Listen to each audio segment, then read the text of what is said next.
Assalamualaikum warahmatullahi wabarakatuh. Apa kabar teman-teman semuanya pada hari ini? Alhamdulillah kita bertemu kembali dengan Pak Teddy dalam pembelajaran TIK untuk kelas 4 di awal pertemuan semester genap ini untuk membahas materi bab 3, yaitu perangkat komputer dan cara kerja komputer. Oke teman-teman semuanya, sebelum kita mulai pembelajaran pada hari ini, mari kita awali dengan membaca doa terlebih dahulu. Diawali dengan basmalah, kemudian dilanjutkan doa sebagaimana biasanya telah kita laksanakan setiap pembelajaran bersama SD Selasa 2. Ayo teman-teman semuanya, kita berdoa bersama-sama. Kita angkat tangannya dahulu, konsentrasi, sikap berdoa. Berdoa mulai. Bismillahirrahmanirrahim. Raditu billahi robba wa bil islami dina wa bi muhammadin nabiyya wa rasula. Rabbi zidni ilma warzuqni fahma. Allahumma anfa'ni bima 'allamtani wa 'allimni ma yanfa'uni wazidni ilma. Alhamdulillah. Oke teman-teman semua, kita bertemu dalam pembelajaran TIK untuk hari ini, yaitu tadi dapat disampaikan, yaitu perangkat komputer dan cara kerja komputer, agar teman-teman semua mampu menjelaskan apa saja yang termasuk dalam perangkat komputer dan bagaimana cara kerja dari komputer itu, ya. Seperti itu teman-teman. Ayo kita mulai. Oke, kita mulai dengan komputer itu sendiri teman-teman semuanya, ya. Komputer itu adalah suatu alat untuk mengolah informasi, ya. Suatu alat yang digunakan untuk mengolah informasi. Nah, informasi dalam komputer tersebut disebut dengan data, ya teman-teman. Baik data apa saja yang terdapat di dalam komputer itu, banyak sekali jenis datanya, ya teman-teman. Itu disebut data, ya. Informasi yang berada di dalam komputer kita sebut dengan data. Perangkat komputer, ya. Coba kita perhatikan di layar, terdapat berbagai jenis perangkat komputer yang biasa kita temukan dalam kehidupan sehari-hari, ya. Teman-teman sudah biasa melihat, dan ada juga perangkat lainnya yang termasuk ke dalam komputer, ya, yang karena dapat dikatakan termasuk ke dalam jenis komputer karena perangkat-perangkat tersebut dapat mengolah informasi, ya, atau yang disebut dengan data. Ada tambahannya, ada tablet, ya, ada smartphone, seperti itu, ya teman-teman. Selanjutnya, jenis perangkat komputer terbagi ke dalam dua. Yang pertama adalah perangkat keras atau yang disebut dengan hardware, dan perangkat lunak yang disebut dengan software, ya. Perangkat keras adalah suatu perangkat yang dapat kita lihat, ya, barangnya, fisiknya bisa kita lihat. Dan yang satu lagi perangkat lunak atau software. Nah, nanti akan dibahas pada pembahasan selanjutnya. Tapi kita pada hari ini akan bahas tentang perangkat keras atau hardware, ya. Kita lihat. Oke, ini dia teman-teman, ya. Jadi contoh perangkat keras komputer dalam kehidupan sehari-hari yang biasa kita lihat, ya, ada layar monitor, ada keyboard, ada mouse, dan tentunya teman-teman sudah familiar, ya, DVD drive, ya, optical drive, atau yang seperti itu, ada scanner, ada speaker, ya. Itu adalah perangkat-perangkat keras komputer yang bisa kita lihat dalam kehidupan sehari-hari. Jadi perangkat keras itu, ya, perangkat komputer yang bisa kita lihat fisiknya, ya, seperti itu, ya teman-teman. Nah, ini contohnya yang ada dalam kehidupan sehari-hari. Oke, kita lanjut. Tentu saja di dalam prakteknya setiap komputer itu mempunyai bagian-bagian atau perangkat keras utama yang harus selalu ada di setiap perangkat komputer. Ya, bagian-bagian utama atau perangkat-perangkat utama. Yang pertama adalah CPU atau Central Processor Unit ya. Nah, teman-teman bisa lihat gambarnya di atas dan juga bisa membaca CPU adalah otak dari komputer. CPU berpikir untuk melaksanakan perintah yang masuk. CPU menangani data yang masuk dan keluar dari komputer. Di sini ada gambar prosesornya ya, teman-teman. Ada mulai dari Pentium 1, Pentium 2, Pentium 3, Pentium 4, Dual Core, Core 2 Duo ya, Celeron, ada Intel gitu ya. Kalau untuk dari Intel ya, dan ada lagi yang mereknya bukan Intel yaitu AMD, ada Athlon ya. Banyak sekali Duron ya yang lama-lama seperti itu. Jadi processing unit itu ada berbagai jenis mereknya. Ada yang produk dari Intel, ada dari AMD ya. Oke, seperti itu. Kita lanjut teman-teman. Nah, selanjutnya perangkat utama yang berada di dalam komputer ada yang dinamakan dengan memori komputer. Memori adalah penyimpan data sementara pada komputer.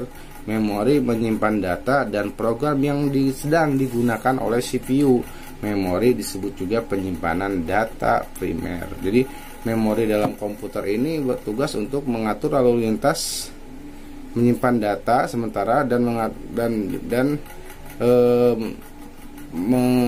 program yang sedang digunakan itu disimpan sementara melalui memori ini, atau sering kita sebut dengan istilah RAM ya teman-teman ya. Kalau di dalam komputer disebut dengan RAM ya, Random Access Memory ya, seperti itu ya teman-teman ya, RAM ya. Nah, jadi ini teman-teman bisa lihat di sini yang atas itu adalah tipe RAM yang digunakan untuk PC ya. Kalau yang di bawah tipe RAM yang suka digunakan untuk laptop atau notebook ya. Jadi ukurannya buat PC lebih besar ya, lebih panjang, dan untuk notebook atau laptop lebih pendek ukuran RAM-nya ya. Kalau untuk RAM PC biasa dikenal dengan istilah DIMM ya, atau kita memanggilnya beli RAM PC ya gitu ya, seperti kalau kita mau beli. Tapi kalau untuk notebook atau laptop kita tinggal bilang aja beli sodim sekian gitu ya, seperti itu teman-teman. Nah, ini istilah-istilah umum memori komputer, ada yang dengan RAM ya, Random Access Memory, dan SDRAM, Synchronous Dynamic Random Access Memory, dan DDR Double Data Rate Memory. Jadi kalau dulu dikenal memori pertama namanya SDRAM ya, SDRAM, tapi sekarang juga yang sekarang dinamakan dengan DDR ya. Jadi untuk yang sekarang itu ada istilah namanya sama-sama RAM PC ataupun RAM laptop, istilahnya menggunakan DDR SDRAM, tetapi lebih umum kita memanggilnya dengan istilah DDR. Jadi kalau teman-teman suatu saat ingin mengganti RAM PC atau RAM laptop di yang model-model sekarang, yang sekarang terbaru itulah DDR4 ya. DDR4 mungkin sudah ada DDR5 apa tadi kurang update, tapi yang terakhir adalah DDR4 ya. DDR itu double data rate ya. Jadi kalau di istilah RAM itu ada PC sekian, PC 10.600, PC 12.800 untuk DDR3 ya. Kalau DDR4 ada lagi. Jadi semakin PC-nya yang angkanya semakin besar, berarti kemampuan frekuensinya juga semakin besar, dan biasanya pin RAM-nya itu lebih banyak. Makanya di sini teman-teman lihat ada lubang kecil di tengah-tengah, itu untuk dipasangkan ke slot di dalam komputer atau laptop. Jadi setiap tipe DDR, tipe memori itu dengan DDR yang tipenya berbeda-beda, lubang posisinya ini akan berbeda tergantung jumlah pinnya ya. Semakin besar semakin banyak jumlah pinnya. Itu gambaran singkat untuk teman-teman semua ya. Kita lanjut. Selanjutnya adalah penyimpanan data sekunder. Penyimpanan data sekunder akan menyimpan data dan program secara permanen ya. Contoh penyimpanan data sekunder di komputer adalah, yang pertama adalah HDD atau hard disk drive ya, menyimpan data dalam cakram logam yang ada di dalam komputer. Yang kedua ada SSD, ya yang terbaru adalah solid state drive atau SSD. Teman-teman bisa melihat gambarnya di depan. Ini yang satu ini yang ada piringannya, itu namanya hard disk drive. Yang ini SSD ya. Secara bentuk fisik berbeda. Hard disk drive meskipun di dalamnya sudah terdapat IC, tetapi dia masih menggunakan magnetik ya, magnetik. Jadi tetap menggunakan magnetik, sehingga kemampuan kecepatannya dalam menyimpan data pun atau sistem itu lebih lambat daripada SSD. Tapi ini hard disk ini, HDD ini masih digunakan sampai sekarang, masih ada.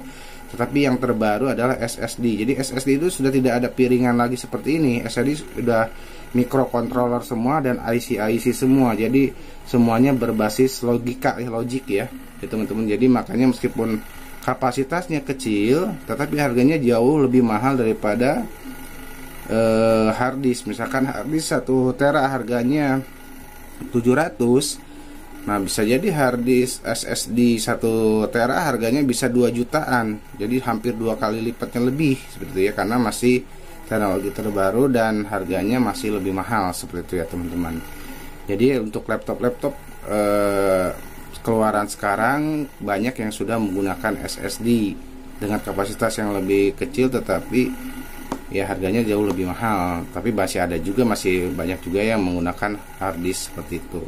Ini teman-teman agar bisa mengetahui perkembangan di tempat penyimpanan data untuk laptop ataupun PC di zaman sekarang ya, seperti itu. Yang tadinya dari awal zaman dulu masih pakai floppy disk atau disket ya, dulu ya, masih floppy disk, terus hard disk masih bertahan sampai sekarang. Sekarang hard disk sudah digantikan dengan SSD, tetapi masih ada ya hard disk juga. Tapi untuk secara kecepatan datanya itu penyimpanan datanya masih lebih cepat, lebih ini dari SSD. Teman-teman bisa merasakannya ketika laptop yang menggunakan HDD atau dan SSD. Yang menggunakan HDD itu pada saat booting dinyalakan agak lama masuk Windowsnya, tetapi dengan yang menggunakan SSD dia hanya beberapa detik langsung masuk. Itu yang jelas terasa perbedaannya di situ, teman-teman ya. Yuk kita lanjut. Nah, yang selanjutnya perangkat utama ada perangkat input dan perangkat output ya. Perangkat input berfungsi untuk memasukkan data atau perintah ke komputer, sedangkan perangkat output berfungsi untuk melihat atau mendengar hasil kerja komputer. Tentu saja perangkat input itu adalah contohnya mouse, keyboard.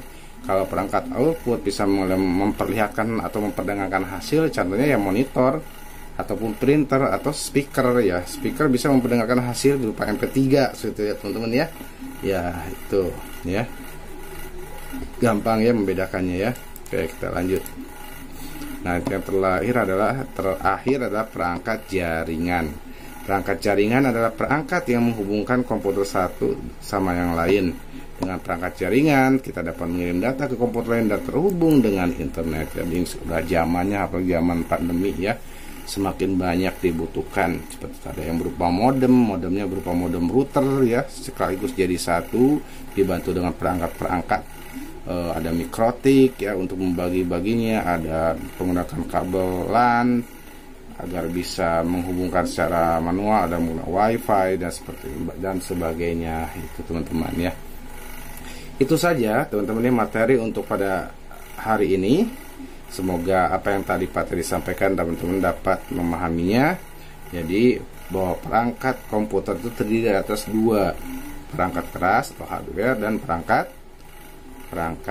lunak atau software. Yang kita bahas pada hari ini adalah perangkat kerasnya, perangkat keras komputer. Dan pada setiap komputer ada perangkat keras utama ya, perangkat keras utama yang selalu ada, dan tentunya CPU, Central Processor Unit.